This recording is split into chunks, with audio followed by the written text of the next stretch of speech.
Today's guest says that he is here to help men and that he's getting as much from them as they are getting from him, which is such a genuine approach.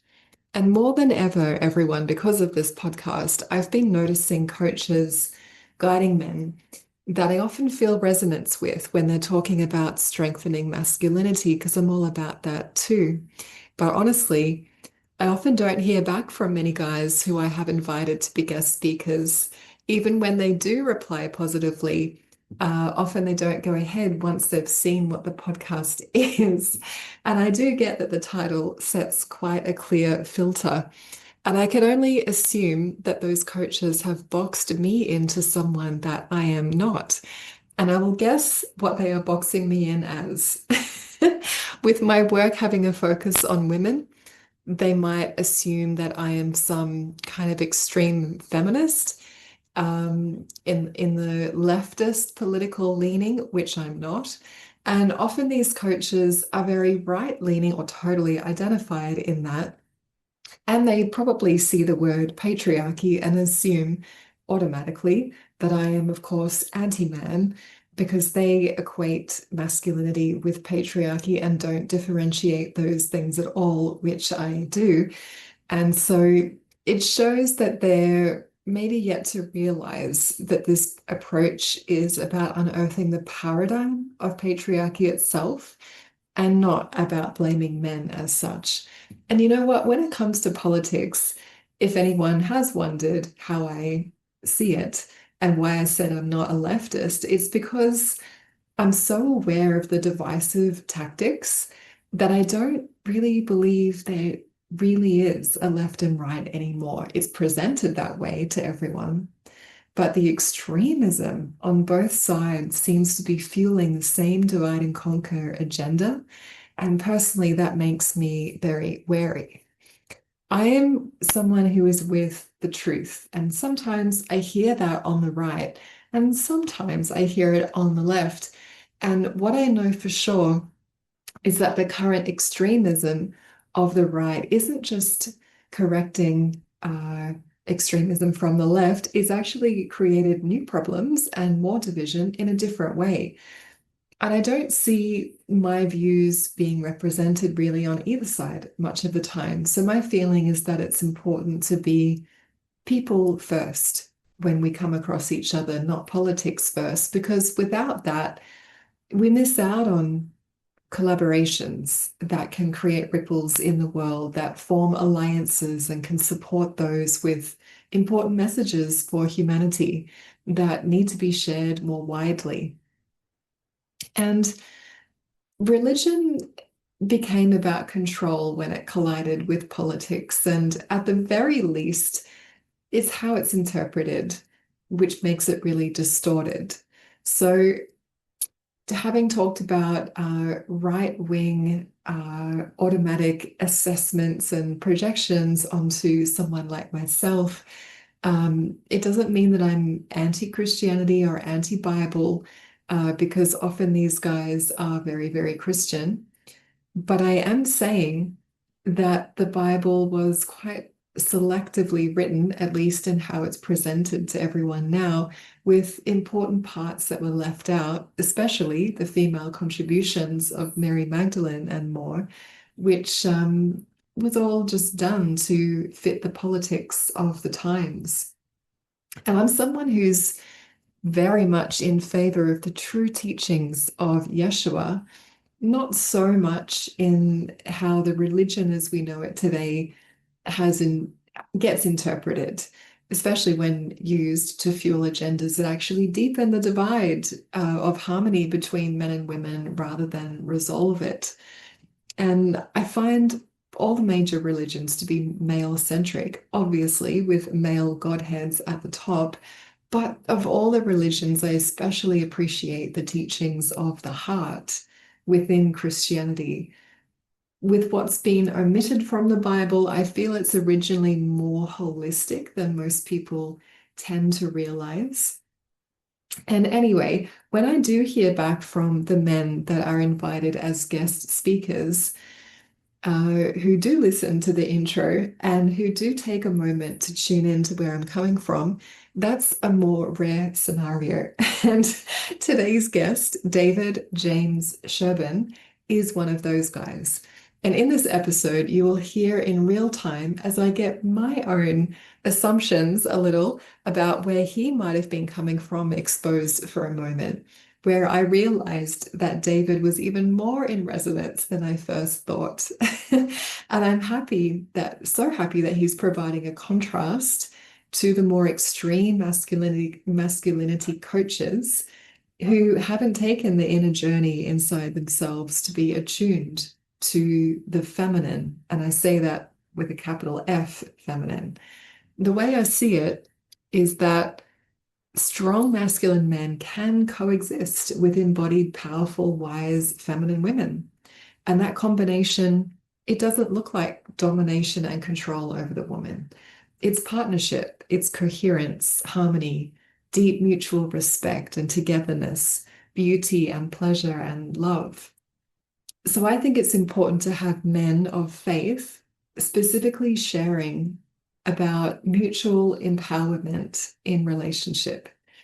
Because when many right-wing religious masculinity coaches are typically pushing the man as the head of the household and the women are subordinate to the man and she has to submit, which is often interpreted as her body belongs to him, is in service to him, and her experience is basically irrelevant within that. This is like a leveraging of biblical patriarchal ideology that probably wasn't written by the actual people that we're told it was, in that the Bible was rewritten so many times, hundreds of years after Christ, from what I understand. And so there's probably plenty of other Christian men out there who also resonate with what David shares in this episode, based on his interpretation of Christianity. Actually, I didn't realize that he was a man of faith until after we had a conversation. But, if you are on social media, you might have noticed, like me, that it seems like the algorithm is heavily favoring and pushing the more extreme men's coaches at the moment.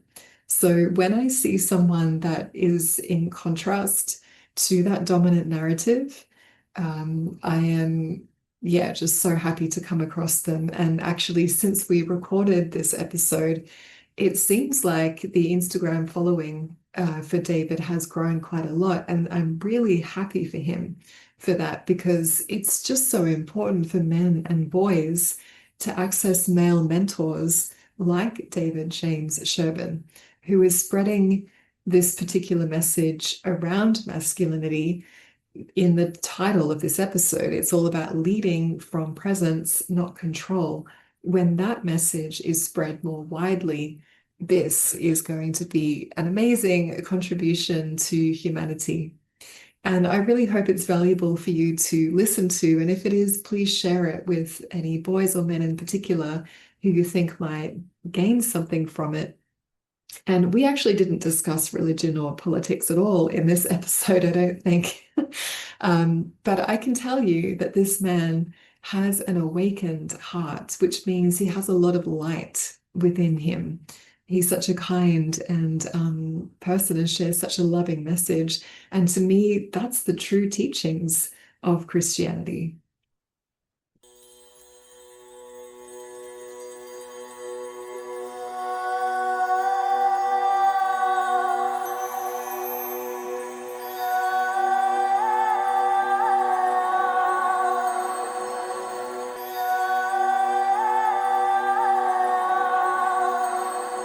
Welcome, everyone, to this provocative and heartfelt podcast, Beyond Patriarchal Sex, a place for both women and men to elevate ourselves, finding out what it takes to live beyond our conditioning and assumptions, not only for ourselves, but also for the coming generations.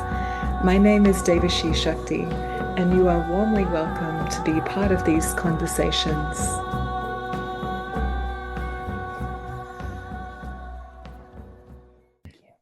So, everyone, I'm here today with David Sherban. Is that how I pronounce your name?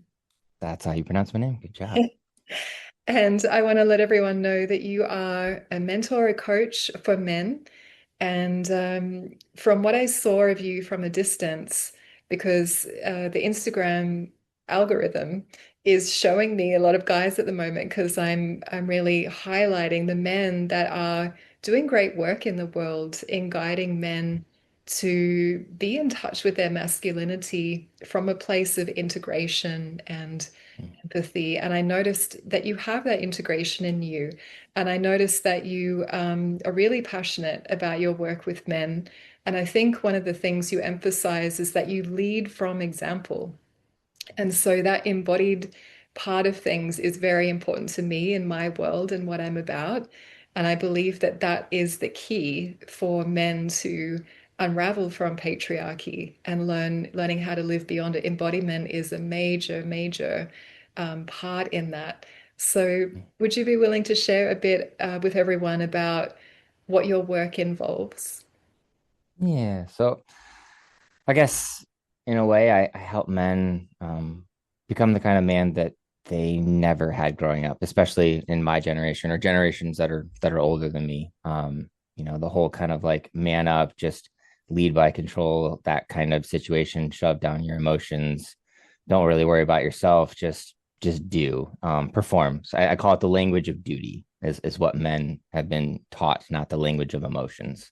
And so I help them become the man their kids can run to, that their partner can feel safe with, and that their own soul can trust, right? That own self trust they can have within themselves to be able to lead. And the truth is that that kind of man doesn't come from power or performance, which is what we're taught, right? That's how well we work, how much money we make, how much protection that we give, all those kind of things. Um, but he's teaching men that you are forged in presence and in accountability and in healing in what the world told him to ignore. Um, I talk a lot about leading with presence, not leading with control. And it's definitely a mindset shift for the men that I work with, because you think about leaders a lot of the time, especially patriarchal, like you think about leading by controlling people, telling people what to do. This is how it's going to be. Da da da. Like instead of just being present, being a grounded um, man and who he is. We talk a lot about that. And your groundedness. For me, I talk a lot about their groundedness not coming from the fact that they're a father or a husband or a business owner or whatever that is, whatever title that they give themselves or people give them. And that groundedness coming from the man that they want to be or become, and how they're going to show up in the world for themselves, which will ultimately make them a better father, make them a better husband, make them a better leader and stuff like that. So that's where we go. We find purpose, and when we have purpose, it's a lot easier to live a life of leading with presence rather than trying to control everything and aimlessly wandering through life, going, "Why am I doing all of this?" So, Mm, yeah, thank you for the work that you're doing, by the way. yeah, Um, yeah, it seems to be a pretty confusing time for a lot of men. And so, mhm, those of you that have found your way through into a zone where you are beyond the typical stereotypical things that men struggle with, you are a mhm, light, you are a guide for other people to tune into how are you seeing things? How are you feeling about things and learning from you?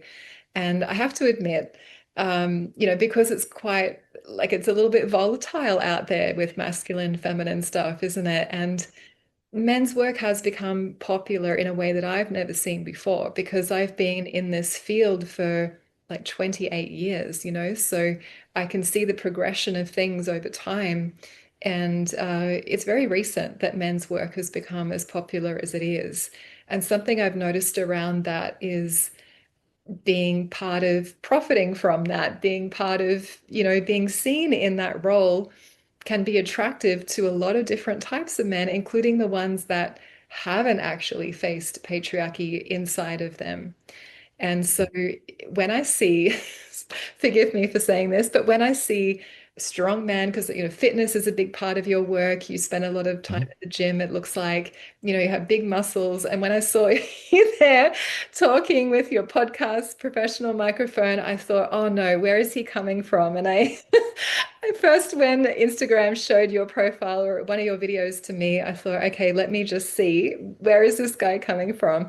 And honestly, as soon as I heard you speak, the quality of energy and like I really hear someone's essence transmitted through their voice a lot of the time. It's such a quick way to get a sense of someone's inner reality. And as soon as I heard your voice, I thought, oh my gosh, there's so much dimension to this man, actually. I have to connect with you and see what you're up to. Well, I'm glad that's how that went for you. Yeah, I certainly don't want to be the guy that you thought that flashed in front of your eyes for a second. Those guys drive me nuts. Yeah, it's yeah. Yeah. We'll just say that. Well, can we talk a little bit about that though? Because why do you not want to be seen as one of those typical bro podcast guys? Yeah. Um, I think because I don't think that they help the whole patriarchal thing that we're trying to like obviously move past. A lot of those guys are about dominance is what it really feels like, right? Like they're dominating their field, they're dominating the other men around them, they're dominating the women that are in their life, that they're dominating, the work and the people. Like a lot of it just well, they're talking a lot of habits about getting stronger and and reading books and becoming more knowledgeable and and getting more money so that you can buy all the things that you want and all that kind of stuff. And there's nothing necessarily wrong with any of those things. Um, it just doesn't seem like it comes from a place of actually filling them up.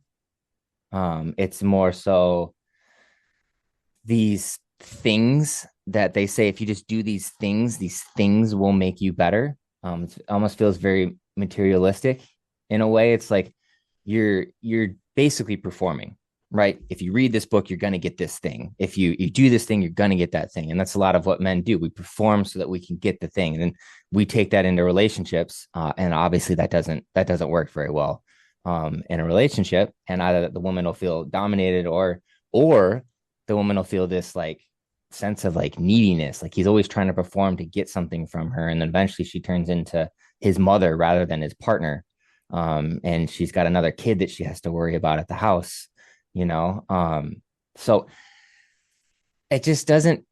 It just kind of comes from a place of like beating you down to build you up, and I can understand wanting to strip things away. Like a really good friend of mine, Brian, always talks about, I always talk about becoming the man that you're meant to be or that you want to be or whatever. And he talks about unbecoming the man that you're not. All of these things that you've pulled into in society, trying to strip them away so you can get back to the man that you are, and the man that you were born to be. So, um, Yes, yes. And when these characters are talking, it's ambiguous because they do say a lot of good things. mhm, Some of the things they say about masculinity, like as a woman, I want to see more men feel safe and strong and empowered in their masculinity. I don't want men to feel like they have to lose that or not be to shy away from that connection in themselves. I wouldn't want to see that happen for now and the coming generations, right? And at the same mhm, time, it's often mixed in with a lot of that manosphere rhetoric. And I yes, imagine it can be tricky for men new to the scene of men's work to decipher, where is the clear voice? What's the integrated perspective? So they're mhm. probably led astray for a while, maybe until they find men like yourself who are coming from a different place. Yeah. Um, I just had a thought in my head, but those those men also don't teach you emotionally how to manage things, right? They still have that man up you just have to grind and you just have to deal with it, right? And the other part that they don't talk about is how to be in a relationship, how to see your partner, how to show up for your partner, how to understand what your partner might be going through, because obviously, it's clear, right? Men and women, we operate differently, right? Sometimes there's men like me that are more empathetic, that are obviously able to at least see a little bit more. I'm not a woman, I'm never going to be a woman, but at least I try to understand as much as I can. And then women from the other side, it's like, obviously, someone said this to me, and I think there's a lot of truth to it, is that women say what they feel, not what they mean. And so like you're like, you don't care about me anymore. And so like a man hears that and we think that's what you guys mean, rather than it being, I just don't feel seen. I don't feel like you're intimate with me anymore. I don't feel like whatever it is. It's like all of those things that like he would take in and go, oh, that's what you mean by you don't care about me. All right, I can do those things, right? But like when you tell a man you don't care about me, he's like, what do you mean? I work my butt off, right? I spend so much time away from the family to do that. I try to protect this family the best that I can, and I stay. I stay, meaning like I'm in this relationship. I'm not going anywhere. Like, what do you mean I don't care about you? And then I say that men say what we mean, but women hear what they think we feel. So like if we just say we're tired, she's going, well, why is he tired? Does he not want to be around me? Does he not love me? Like, what did I do?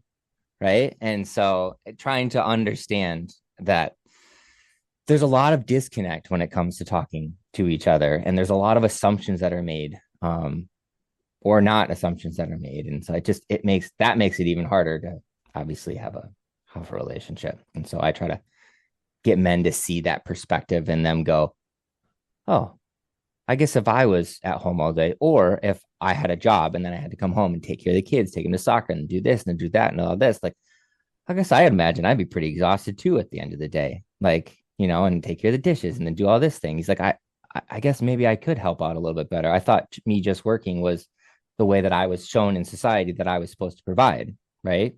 Um, so it's helping men understand that you can help her, and that yes, you do a lot, but so does she. And there's the time where you're both doing a lot, to be honest, like you're both doing a lot. And like, well, how do I create the space? It's like you just do it. Like sometimes you just have to do it. And it's a gesture of, you know, affection, appreciation for your partner. And sometimes that's recharging in itself. That's fulfilling in itself. And you find a little bit more energy from that, seeing that like, oh, I connected with my partner in a way that I haven't connected with in a long time. And I didn't feel like I had to perform to do it. I didn't have to, you know, buy the flowers and cook the dinner, kind of thing, like, check the things off the checkbox. I just showed up and did a couple things. And I didn't know that would make her soft again. That would make her feel feminine again. Right. Like I didn't know Yeah. that was a masculine thing for me to do. Right. I kind of feel good. Like I feel, masculine from that. Like she just, melted in my arms from that. And I didn't do anything crazy per se. Yeah, it's like something that's actually simple, and then you realize, oh, this is another way that I can, show up as a man and take pressure Mhm. off. And you get an instant result from that, is what I'm hearing. Mhm. Yeah. Yeah. So this request to come and be on this podcast is probably different to a lot of other podcast requests that you have. So I'd love to ask you, how did it actually feel for you when you were tuning into what this context is about? I mean, I can relate in ways, right? Like when it comes to performing, especially when it comes to sex, right? There's this pressure. Obviously, there's a pressure in general to just be the guy who leads and does it all for the family, right? But then there's this pressure to like perform when it comes to intimacy, right? And that if I don't get her to a certain point in sex, then I'm not a good man, or I'm not good enough, or I'm not worthy enough. And I've definitely been the guy who tries to perform, during intimacy and sex and stuff like that. And sometimes it's very defeating to yourself because you're like, I'm trying so hard and nothing's happening. But I've also been in the situations where like I felt confident and grounded in the man that I am, and that not that I'm performing, but that I'm listening, to her body and everything that she wants and is desiring and all that kind of stuff. And obviously, it goes way better when you do that, and you feel much more connected, right? And the whole climax and everything at the end, and like during it and everything, just feels much more fulfilling for the both of you, and not fulfilling in like I filled my cup up today, but like a feeling in a way that like you connected on a level that you don't typically get to connect on the day to day, and you get to see and feel your partner. So I've been there personally. I've certainly been there personally, and being the guy that is trying to perform for everything, um, just doesn't always feel good. And I know there are the guys that try to perform by dominance and stuff like that, and that's really never been me, per se, when it comes to that. But definitely trying to perform to earn whatever I was trying to earn. So yeah. Yeah, yeah. Performing in the trying to get a certain result so you can feel a Yes. certain way about yourself, be seen a certain way by the woman. Yep. Yeah, yeah.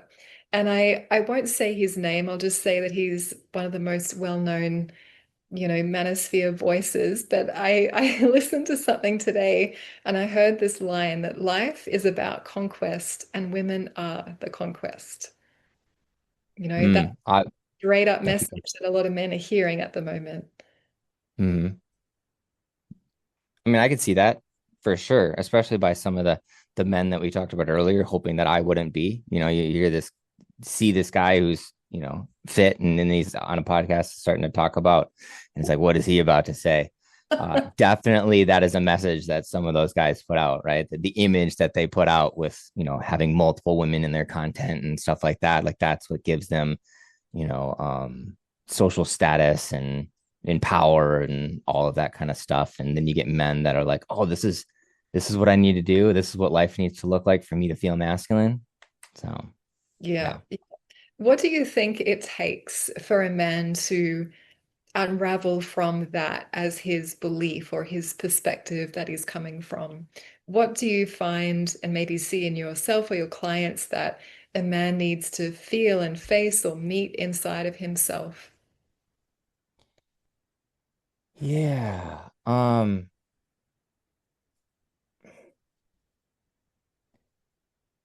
For me, it was,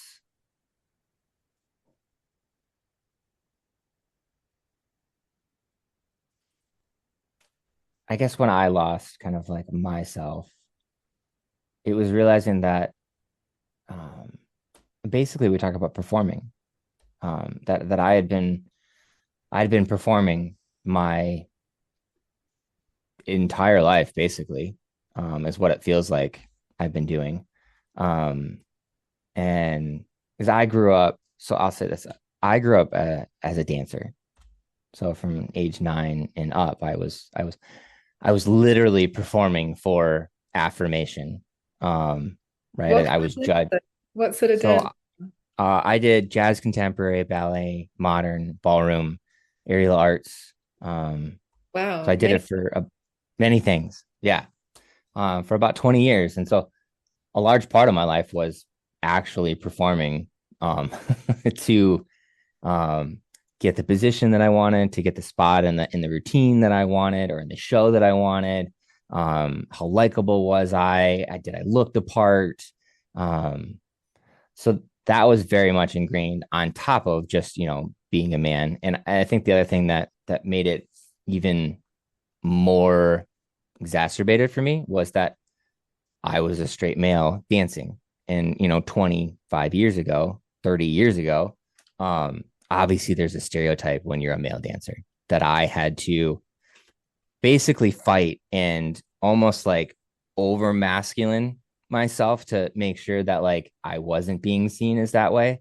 And so I Oh, kind of continually had to, like, what I would still continue to say is perform. And so that was a large part of my upbringing. And it wasn't until, and this is probably say till, recent, in the past 5 years or so, that for me to myself, that my worth did not come from how hard that I performed, or that the image that I was trying to uphold in people's eyes.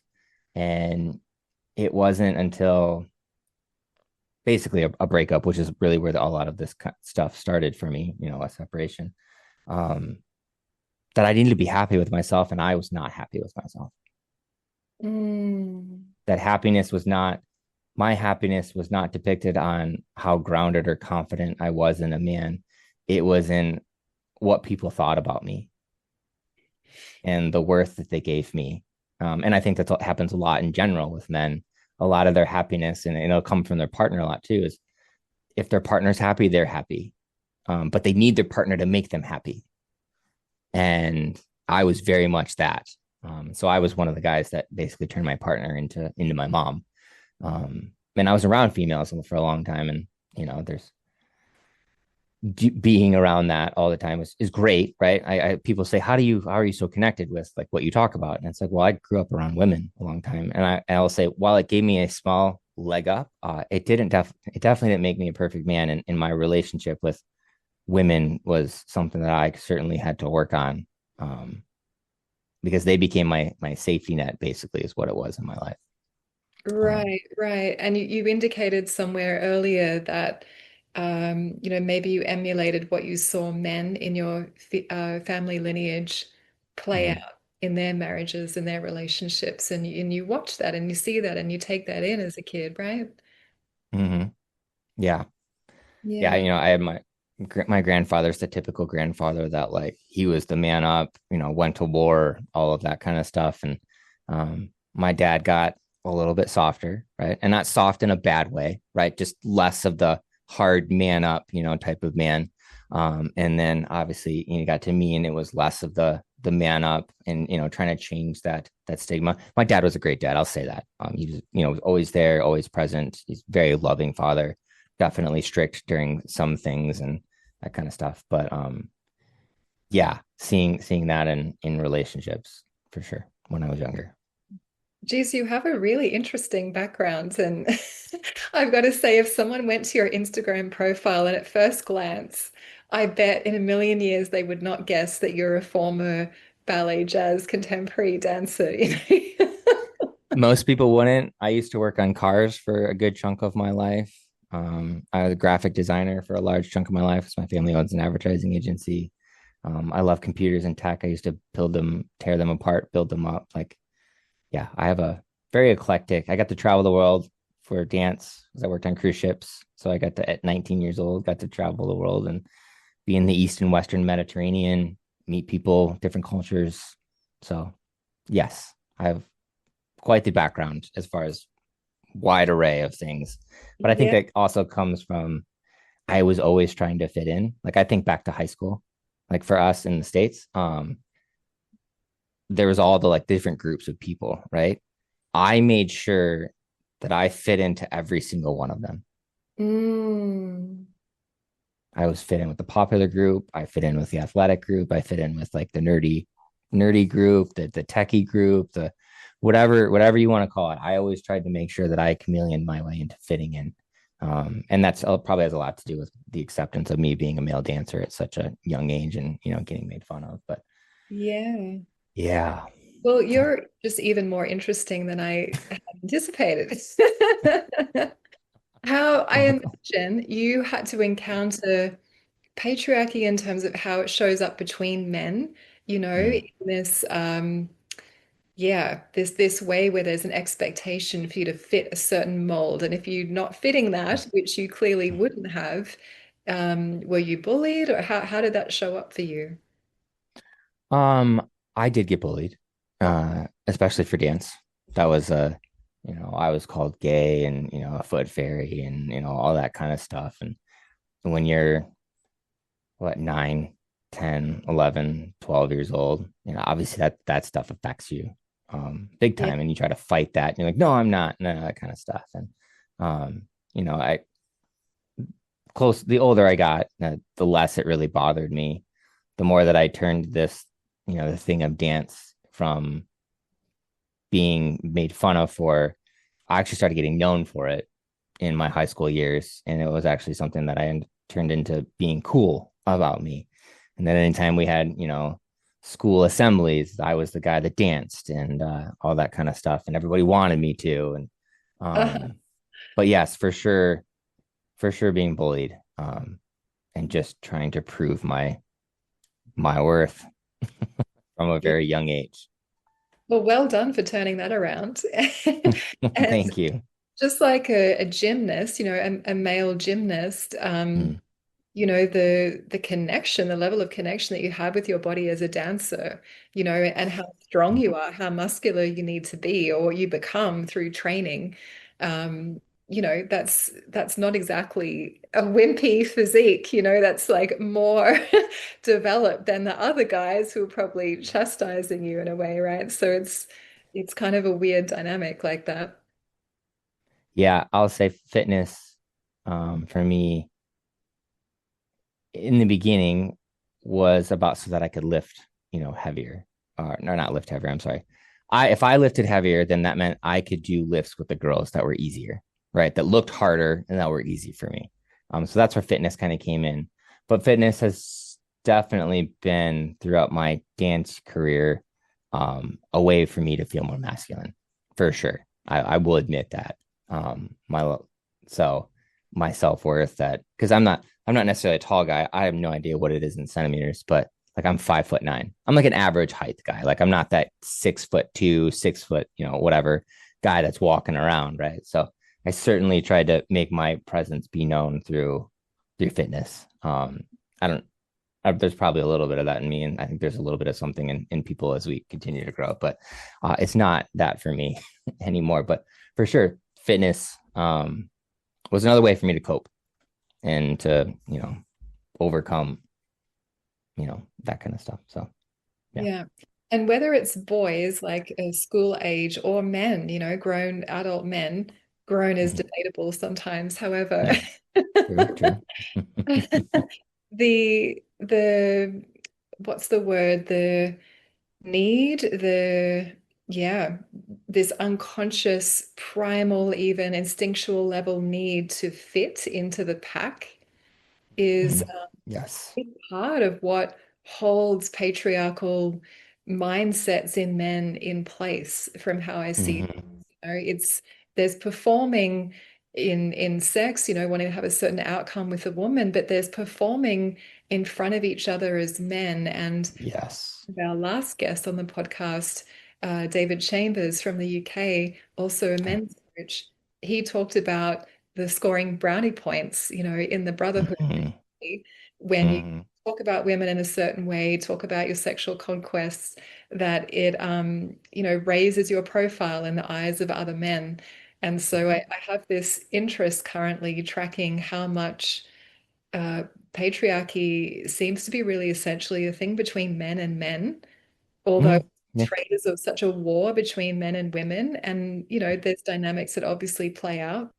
Hmm. There's a level of it, like a core level of it, where if that dissolved, I think a whole lot of things would disappear between the male-female experience in terms of the turmoil that people go through, and I just wonder about that. I'm curious about that dynamic in itself, in what a like strong unconscious driver it tends to be in men to be perceived by other men in a certain way.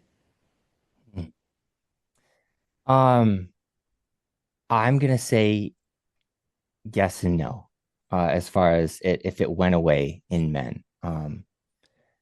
Yes, I there is certainly an unhealthy, kind of competing with each other, right? To one each other up for sure. Um, I also think that it is one of the things that help men build each other up, that Oh, help us that push a little way. bit more. Okay. Yeah, Yeah. that help give each other accountability for things. It's like I'm going to continue to be this man, not because I'm necessarily trying to outdo you per se, but because I'm trying to also be an example, and we're trying to hold each other up, type of way. That I guess we call it healthy competition. I think there's a positive aspect to healthy competition. It drives men, right? It certainly is a driver, and I feel if you can do that in a healthy way and create environments. Like when I go to men's retreats, there's certainly competition going on in the men's retreats, but it's not, well, I make more money, I have a bigger company, I have bigger muscles, I have more women in my life.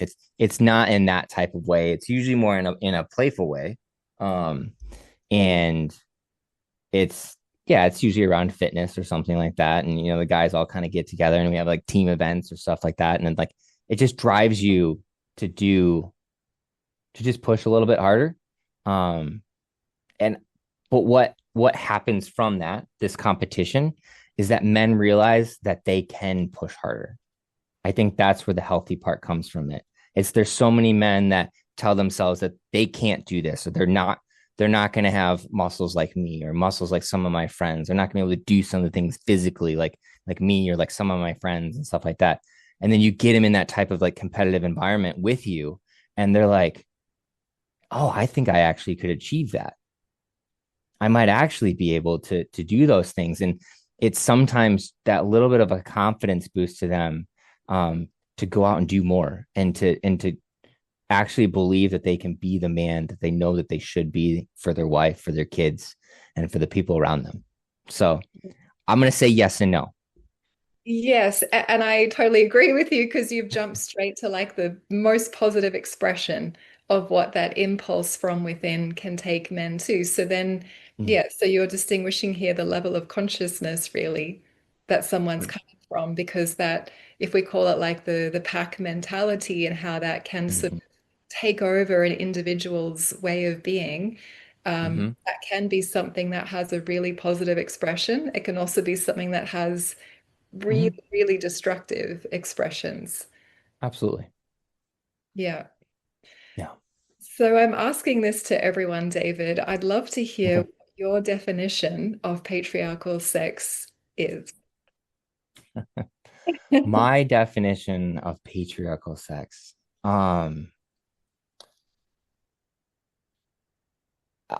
it just for me, it I just think about the sexual dynamics that have been shaped by, the just the traditional patriarchal systems where, male dominance, male control, and performance are often, I guess you'd say, prioritized over like a mutual connection, emotional safety, and being able to actually embody intimacy.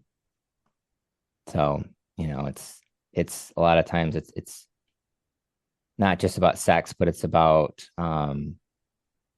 just the power structures, emotional disconnection, and kind of the silent expectations that are woven, I guess, into intimacy, and especially like heteronormative relationships and stuff like that. So, um, yeah, that's what I think of when it comes to patriarchal sex, and just Yes. very much that dominance, performance, shut yourself down kind of thing. Men are supposed to be this, so you should do this thing. Yes. And I haven't asked everyone this, but I'm curious to hear it from you because you're obviously speaking from the male perspective right there, which is perfect. I'm wondering, in your experiences or through the men that you guide as well, how they experience women enabling that, encouraging that, the patriarchal sex version of things, because that does happen too, right? It does happen too. I will every once in a while get a man that comes to me and goes, my wife or my partner just really like will look at my face and go, why aren't you man enough? Like, what are you doing? Why aren't you stronger? Why aren't you working harder for us? Like, do I not mean enough for you to do any of that kind of stuff? And it's very emasculating to a guy. It does not build a guy up to have like this woman, this partner that he loves, right? That's supposed to be there and supportive to just tear him down. And usually when that type of situation is happening, the man's already anxious, already depressed, already needy, right?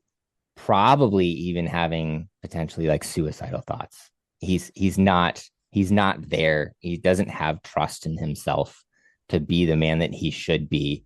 And he's lost. And I always say that a man without purpose is lost, and most of those men have lost their purpose, and they have tied their self-worth to his woman, to his whatever he does, the titles, like I talked before. He has tied his self-worth to those titles, and he is failing, quote unquote, at every single one of those titles.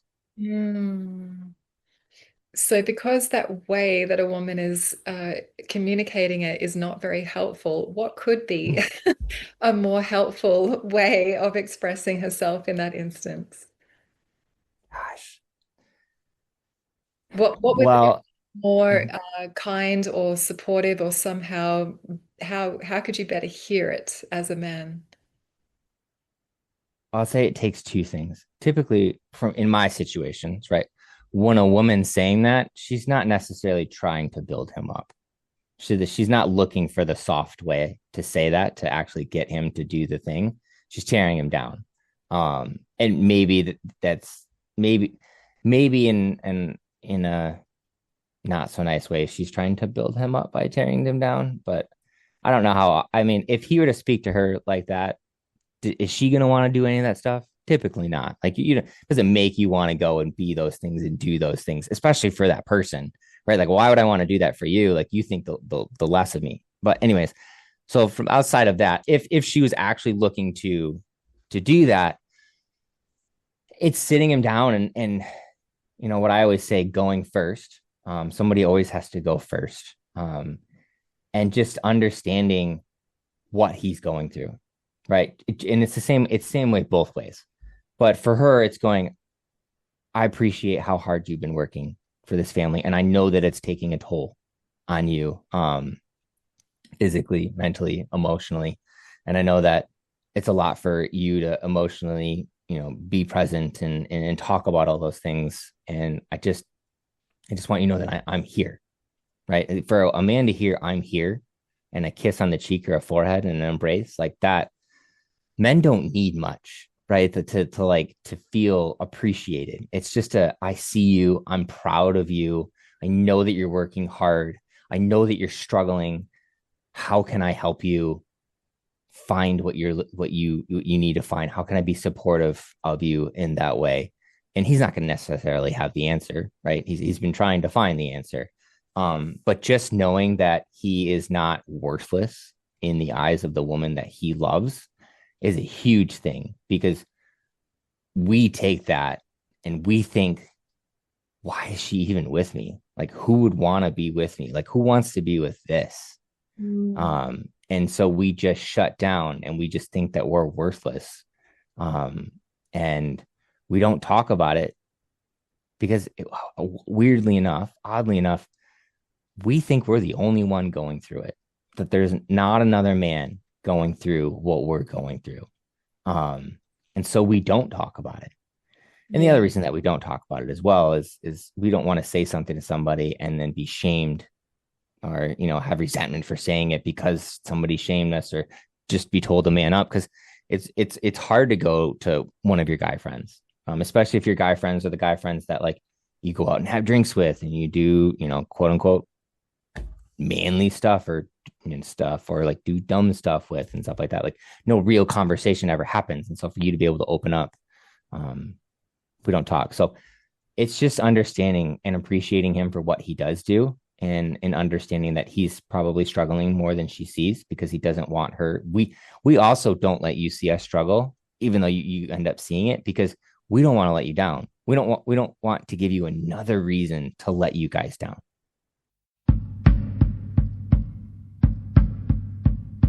Women often ask me how they can get their partner into this exploration of living beyond patriarchal sex. And my answer is often this: to firstly open a wider discussion by listening to a podcast episode here together, and to take the patriarchal sex survey together, which you will find a link for under the description with each episode. You could also share this episode and discuss it with friends. And you can be part of this women's community where you will deepen relationship with yourself first, which then brings a different version of you to intimacy, with highly effective practices. You can do this through a private mentoring intensive with myself, in group events happening globally online and sometimes in person. So join the email list from the tigresspath.com website to free yourself as a woman and be part of this evolution.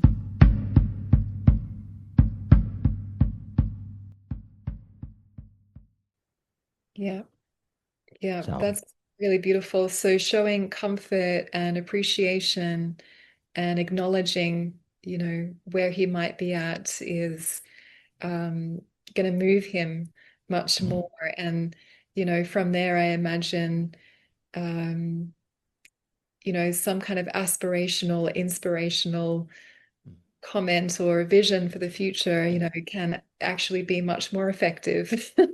I have to admit, the type of women that I work with that come to working with me don't tend to express themselves in that way, but I know that it does definitely happen in the world. yeah, And I know that when a woman's doing that, although she might be, like a bit attacking or angry, it's usually because she's afraid.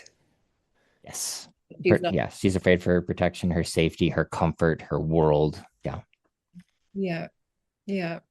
So I'm curious, in regards to patriarchal sex and living beyond it, what are some of the typical things that you see men struggling with around this? And they may well not use the term patriarchal sex because it's not like common in the collective at this point. Mm, Um, but we know what it is, even if we haven't heard the term before, usually, right? yeah. Um,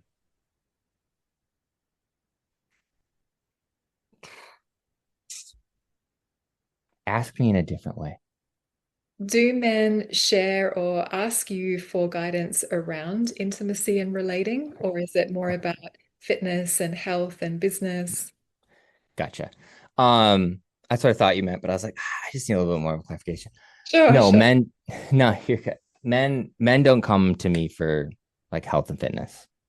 Maybe it's a question that's asked, and typically, men may not be in the shape that they're looking for, and so it'll be one of those superficial things that they say that they want, right? And I'm not that it's being healthy is superficial, but obviously they're looking for what the muscles they think the muscles are going to give them. But um, when it comes to intimacy, kind of do they ask me about it? I don't I don't necessarily say this is what's going to help you overcome that per se. Um, More so, what I talk about with men is coming back to the man that that they want to be or that they're becoming, so that they can be grounded enough and be able to be present enough with their woman, and emotionally kind of in tune with her as well. You know, I give the example when it comes to intimacy for men is that for or what I've found, right, is that for women to have intimacy, they need to feel seen, heard, and desired physically, mentally, and emotionally. They need to have that safety there, right, for them to want to have intimacy. Whereas men, we find a lot of security and safety in having the intimacy. If she's willing to have sex with me, right, that's a good thing. If she's not willing to have sex with me, then like his self-worth, obviously, as we were talking about, self-worth so goes down. He's not performing enough, he's not doing enough, he's not that.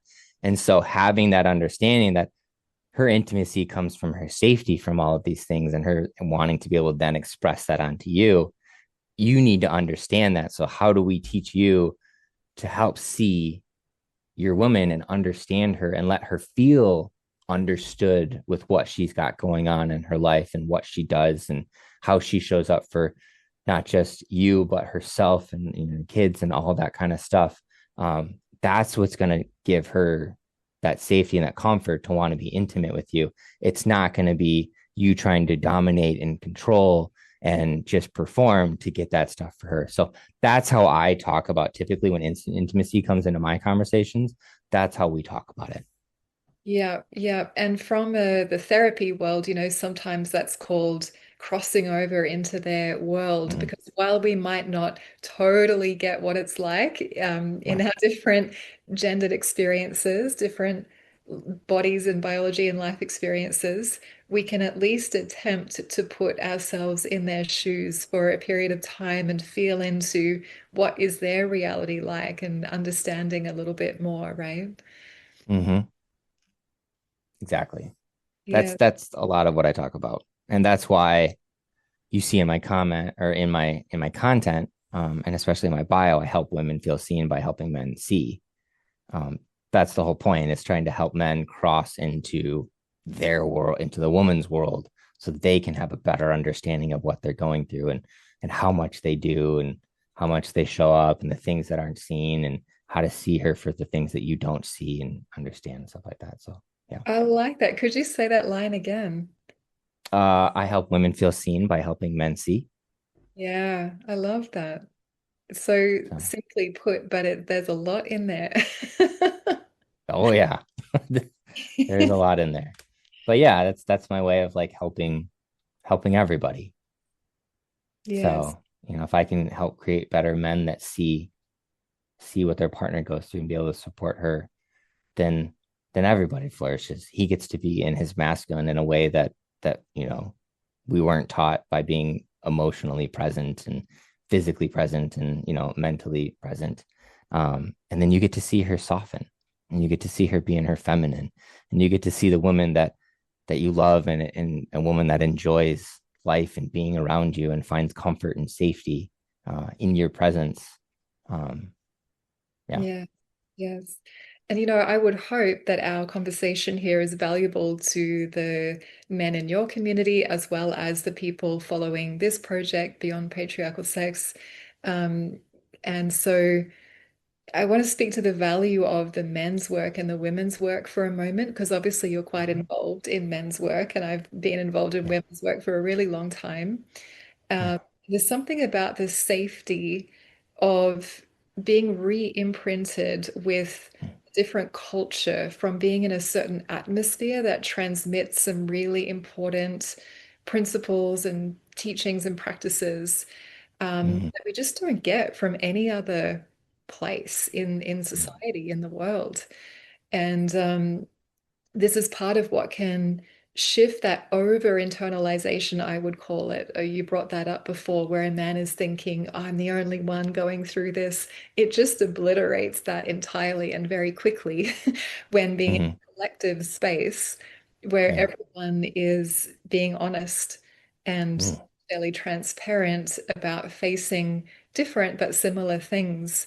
And Mm-hmm. when being part of that kind of collective, which helps our self-inquiry, helps our self-awareness to grow, I would say, much more efficiently than alone, probably, for both. And yeah, I mean, there are things that women learn in the women's space with the Tigress Path, where they're coming back to this embodied realization that the more they are in touch with their feelings and their sensations and their own autonomous sexual vitality, that sex is something for them to enjoy, that sex is their thing. Like it's such an expression of deep primordial feminine energy. It's the power of creation itself that moves through our bodies, that lives inside of us. And Mm-hmm. sometimes it will just come out for a woman, in childbirth or, these really peak physical experiences that women go through, Mm-hmm. menstruation, strong experiences of that, or something else. But actually, the thing is, every single time that we have sex, more in the making love version of that, um, we actually get to have direct contact and intimacy with that power of creation inside of us, and we get to share that. So, from my understanding in the work that I do, Mm-hmm. it's like the actualization embodiment of female desire in the woman is the most powerful thing that she can become and contribute to creating real mutual partnership that can take the couple to living way beyond patriarchal sex, right? Yeah, absolutely. Um, and you know, for men, having them understand that, um, and then them being able to be present enough for that to be able to happen, um, and create. I hate saying create the environment, but I do say to men, I'm like, if you can create the environment, right, and from a genuinely honest place, like, and when I say create the environment, I am typically talking about being the man that they should be or that they want to be, that they can show up for. So that's what I mean by when I say create the environment. But Why, create the environment. What's that? why did you say you hate saying that? Well, because I don't want it to seem like we're manipulating the situation. So that's what I mean by I don't necessarily love that term, but it's the thing that always kind of comes out of my mouth. And maybe someday I'm going to find a better way to say that I don't have to be like, I don't know if I love that way, but I just don't want it to seem like it's a manipulation of the situation or what's going on in the relationship, but creating the environment where she can be soft, where she can be feminine, where she can lean into all of those things and feel safe enough to have her emotions and be mentally safe and to be fit, not just physically safe, but mentally and emotionally safe.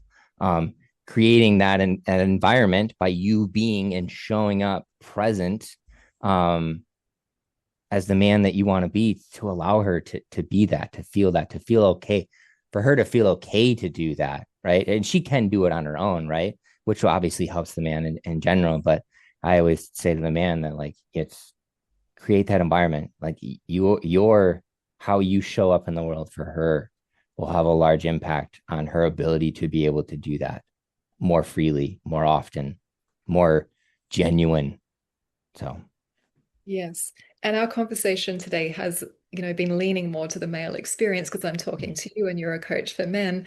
But mm, obviously, there's a performative expression for women in sex mm, and intimacy as well at times, in wanting to be seen in a certain way and wanting to kind of encourage at times the sort of pornographic mental picture that's running and being interpreted mm, rather than like the actual true meeting of two bodies and two people from the inside mm, out. And so yeah, it takes quite a lot of trust, shared trust, and real emotional safety for a woman to let go of her masks and performative tactics that she might have when it comes to sex, because to be truly vulnerable and really seen in that is very intimate, because as many people have said over time, over many years, you can be naked with someone and not be naked at all. mm. You Yeah. can be lying next to them and feel miles away. That's how I say it. Yeah. Yeah. And, appear like you are experiencing something, but it's not actually how it is on the inside. And so it's not truly intimate. Um, Mm, yeah. Yeah. But women go through a lot in dissolving all of that inside of themselves so they can feel safe in their own body to meet the power that exists inside of them. Because occasionally, women are kind of terrified of how powerful they actually are. And female sexuality is extremely powerful. And in the way that I see it, because I used to focus a lot on men and helping men open their tantric energy, basically the spiritual sexual current through their bodies. And mm, we each go through quite a lot to come into direct intimacy with this power of life itself inside of us. And to share mm, that with someone else is a completely different experience, completely different experience of sex and intimacy. And mm. yeah, I guess I'm curious if the men in your world, whether it's friends or clients as well, are like actively exploring that. Do you see men even in the awareness that there is more that they could be experiencing, like the potential that's there sexually? Um, Yeah. I don't know. It doesn't necessarily come up as often. Um, but yes, um, there are some men that come into it that go, our sex life is amazing, right? There's no, that's usually a question that gets asked with them because it usually helps me figure out where they are, where their relationship is at, right? Is what does intimacy look like? And it's not always just sex. It's like, is there intimacy with like coming down the hallway and like you guys touch each other and like and all that kind of stuff, right? Um, but yeah, so the men that are more in tune with all of that, for sure, will have that part of that conversation. For the men that are not, and that's most of the men, we'll eventually get into it, but I don't necessarily believe that they know that even exists. Yes, yes. And to me, this is part of the value of naming patriarchal sex, Yeah. because for many years before this project came about, which was really just started this year, Mm, for many years I've been holding space, initiation space for the beyond part of things. And so many other people have been doing that for decades and decades, doing incredible work. And yet, it's like all these different worlds in society don't connect, they don't meet each other. And so it's mm, like people, I know how people see it, like Tantra, for example, they think of Sting, they think of swing from chandeliers or some mm. bullshit like that. And they see it as this optional luxury, maybe one day type of thing. Mhm, Whereas actually, I mean, if you even if you don't call it that, if you just call it, like being truly, truly intimate and embodied and fully meeting yourselves and each other, tantric experience is inevitable to come from that because that's what it is.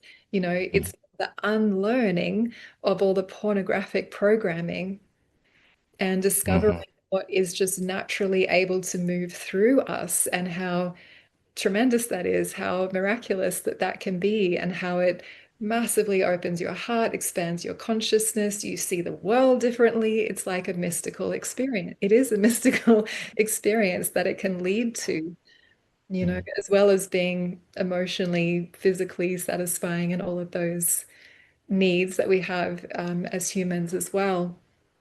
mhm. But yeah, I really wanted to highlight the actual term because I think so many people don't understand what's possible for one, but also that what they're experiencing is not all there is. A lot Yeah. of people, when they break down the definition of patriarchal sex, they'll be like, well, that's just life. That's just how it is. It's like, it doesn't have to be. Yeah. Yeah. I think a lot of times men, we look at sex as the checklist, right? You kiss, you make out, you have oral sex, then you have sex in missionary or doggy style, and then that's it. And then that's done, and that's all there is. Outside of obviously porn, where obviously there's a lot more going on than that. But we kind of we're just kind of told here's the checklist of things. All right, I got mine, and I think she got hers, and if she didn't get hers, I don't feel like I'm man enough. And yeah, we kind of go on from there, right? Yeah, Yeah. the achievement orientation. Hmm. Yes, yes. I guess the goalposts in that achievement orientation shift though once someone gets it, calibrates that, oh my God, there's this whole other terrain that's possible to explore, and that's a good thing. Um, so I know that we're coming up to the close of our time, and I thought it Yeah. might be interesting to ask you something, and I won't name who it is, but it was one of those men that's doing some good work and saying some good things, but it's mixed in with a lot of patriarchal mindset that I noticed recently. And he Okay. mentioned, um, so I'd love to know your take on a man that thinks this way. What could be Okay. helpful to him to make a Okay. transition away from the rigidity of that mindset and moving a little bit more towards the beyond? And so Okay. what this guy was saying is, that women don't understand that men a little bit like you said before, need and require sexual intimacy for the Mm, reasons that they need it, like it's a routine. And but just the way that he was describing it, like just, even if she doesn't feel like it, she should just do it. Like mm, she's a piece of home gym equipment that he mm, should be able to jump on, like she's a freaking treadmill or something. And that her reality is irrelevant because the result that it has for him is so important and blah blah blah. Right. And so mm, while there is importance, obviously, for a man to be able to have physical intimacy, mm, that kind of approach and a whole, thousands of men chiming in saying, yes, you're speaking for us. I realized how common that way of seeing things is, and it's actually pretty terrifying, and mm, it really leans into why marital rape has not been considered a crime until really recently, which is kind of mm. terrifying. Yeah. Um, I have that with a client. I actually talk with the wife, and because she's trying to better understand him, she's also trying to be like, am I crazy for like thinking the way that I'm thinking? That like, and he has very much gotten into the podcast that like she should serve him basically kind of situations like when he needs something, and she's like, that's not how it's supposed to be, and I'm like, no, that's not how it's supposed to be, and she's like, I can't get him to stop listening. So yes, I've heard it. Okay. And yeah. um are you asking if a woman is in that situation, or just my opinion in general about it? Kind of more for the man, like if a Okay. guy is aligning with that way of thinking, what might it Okay. take for him to shift away into something more healthy? Yeah, so for them it's getting out of that performative part, right? Doing it for the success, doing it for the sex, the validation, and bringing them back to presence, and being able to hold your wife while she cries without offering a solution, to sit in silence, with their wife or their daughter without fixing her pain, and to breathing through discomfort instead of shutting down or lashing out, which is a lot of where that comes from. um it's not for them. They need it. It's not about being impressive, right? It's just about being here and present. And most of those men or those situations, I feel, is coming from a void or a part that they're running from, or that they're trying to fill. This I'm a man, this form of, I guess we'll call it masculinity, that now, by being able to be present, like he can be, by being present, he can he I want to, I'm going to say have, but that's not what I mean, but like he can have what he's looking for in being intimate with his wife, rather than taking it from her, right? And Yeah. having so much better of a, I guess we'll call it an experience, right? Because now his partner isn't being managed. She's finally like being met, and she'll want to enjoy that stuff, with him, and he'll get so much more satisfaction, I guess we'll call it, out of it, right? Mentally, emotionally, and physically. And yeah, that is where that I would say, I guess, that he needs to change his mindset from. But it's hard when you're in a world, right, that's like you're seeing some type of results from a guy who has, quote unquote, has everything that like you're looking to have or that you don't have. um you start listening to people like that, especially when you're in a low place. Mm. And I think men are very vulnerable in those low places, and it's easy to persuade them with potential instant gratifications, to help them, be a man and feel manly and all that kind of stuff, and avoiding, I guess we'll call it the deep work that needs to be done, the looking at why they are the way they are, the potentially the traumas that they've had in their past, like I've had in my past, and figuring out why you're performing the way that you're performing.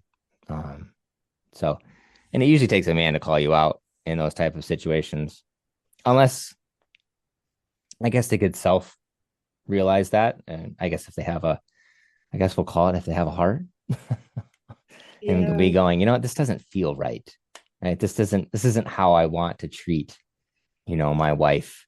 This doesn't feel fun. Right. Yeah, 'cause it's quite literally looking at her like an object that should Exactly. do a duty to Mm, fulfill his. It's not even about him performing so she can have a result so he can feel good about himself. It's no. like there's no care at all about her experience, Yeah. actually. Hmm. He Yeah. gets what he needs and that's it. And off he goes. Yeah.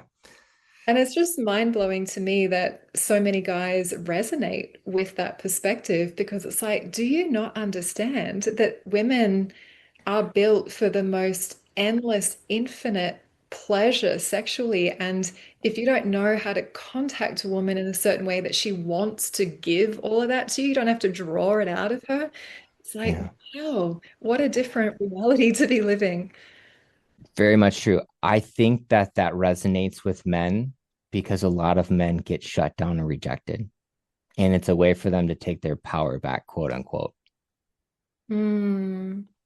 because men get rejected a lot, right? That's one of the things that are talked about. Men are told no more often than I would say women are told no too, right? Like you have sex to offer us and we want to have that, right? When we're younger and when we're growing up and stuff like that. And we get rejected by a girl or told no and this and that. And when that happens enough, and it happens a lot to men, I'm not saying it doesn't happen to women, but it happens a lot to men. Yeah. Um, I can see where that could be appealing to a man to like get his power, like, oh, I'm gonna be able to have sex with that woman that told me no, that rejected me and this and that. And it becomes less about the actual connection with the woman. It's more about comes about the conquering and the dominance of the woman. He's like, I did it, right? I got my gold star. I was able to do the thing. And so like those men speak into that, being able to get that thing that they were told they can't have. Right. So they're trying to recover a sense of powerlessness in the Yeah. control, dominate approach. And yeah, it's kind of sad. I hope more of those guys get to experience what it's like. And this is where the responsibility of women comes into a big part of what I teach about is becoming that woman that you never need to be in that position because when you're in alignment with your own self and your own body and your feminine energy, and you've made good decisions about who you're in relationship with, you'll want probably to be available like that. There won't be a fight. There won't be um, a big issue around having sex or not having sex. It will be like a highlight of your Mm-hmm. experience. And so there's definitely something on the female side with that as well, in women being in touch with themselves and their own bodies.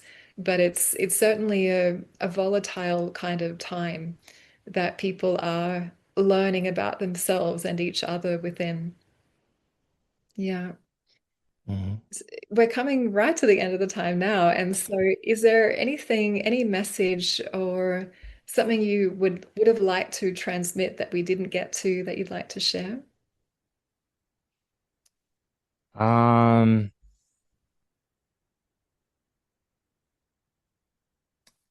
I guess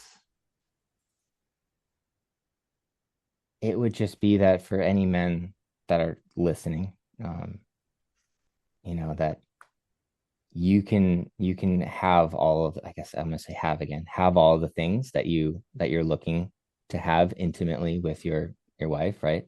Um, with a model that is explained. So have you ever heard of be do have? Yes. That's right. So they think if they have the thing, they can do the thing and then they'll be the man, right? Yes. Right. Instead of where I teach men, if you be the man that you should be, you will have the things and you will get to do the things that man gets to do.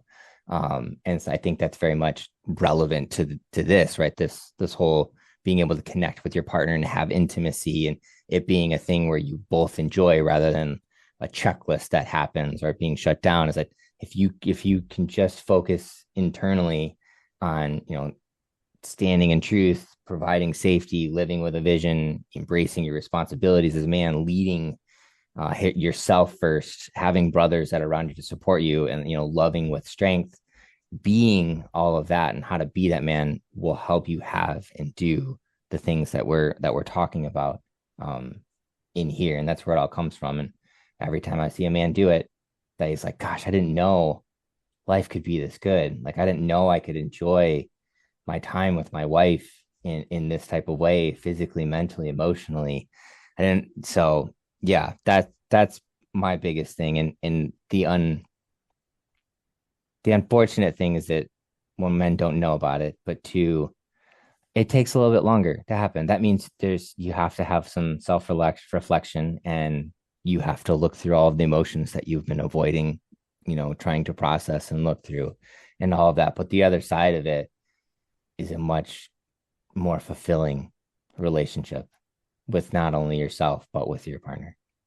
Yes, yes. And I don't know if you felt this, David, but also the connection with life itself, Mhm. with what's beyond our human identity, and some people call it God, the divine source connection. This is something that we can quite viscerally, tangibly have an embodied experience of through sex and intimacy if we're willing. And so, anyone interested in mind expanding experiences. Basically, sex can be like a plant medicine journey if you're open to Yeah, that. yeah, absolutely.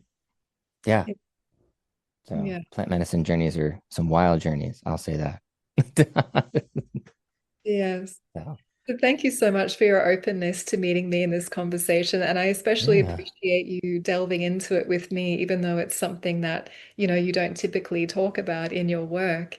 Yeah. And can we just mention here at the end, how do you work with men? Is it individual sessions or groups, or what is it that you're offering, and how can the guys find you? Yeah, absolutely. So currently you can find me on Instagram, David James Sherban. And what it's like to work with me is I have a few conversations with you, and we don't talk about what the monetary value is to it yet. I'll talk to guys two or three times and have two or three calls with them.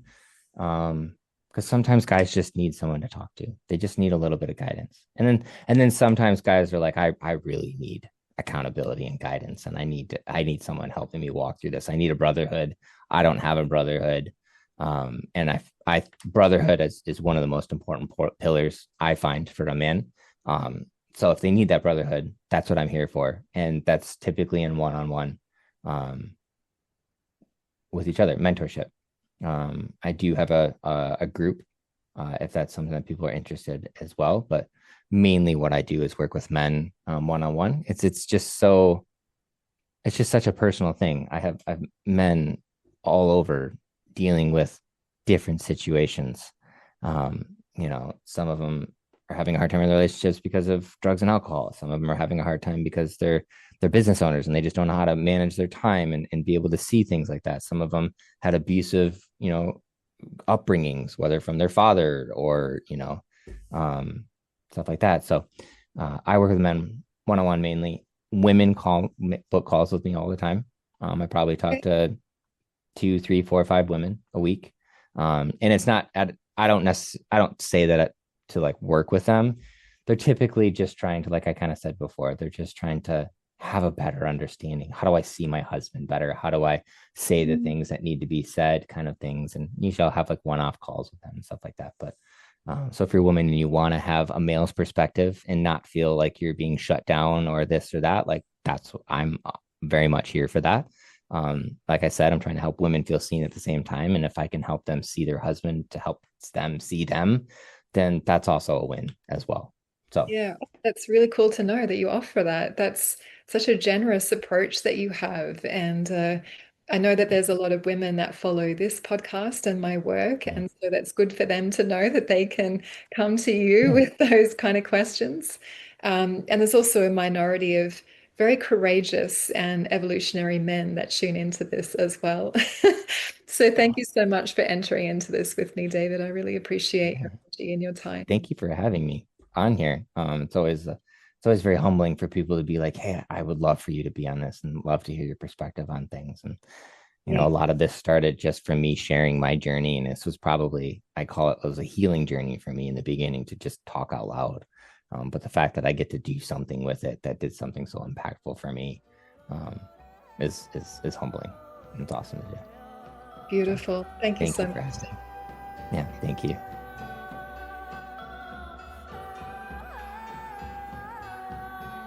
Now that you just listened to this episode, tell me about your experience of this in the new voice note feature. You'll see the link for it underneath the description. Whether you're a man or a woman, I welcome you to express yourself. Tell me what you want to hear more about. Ask a question or share a perspective that you want to bring. Even if you disagree, it's all welcome. And I will respond to your message by weaving it into future episodes. When you subscribe to this podcast or share it with friends or leave a review, know that it genuinely does help to bring more interesting speakers into this project, which is inspiring more people to have genuine connection and understanding and love and intimacy. And may we all be free from suffering.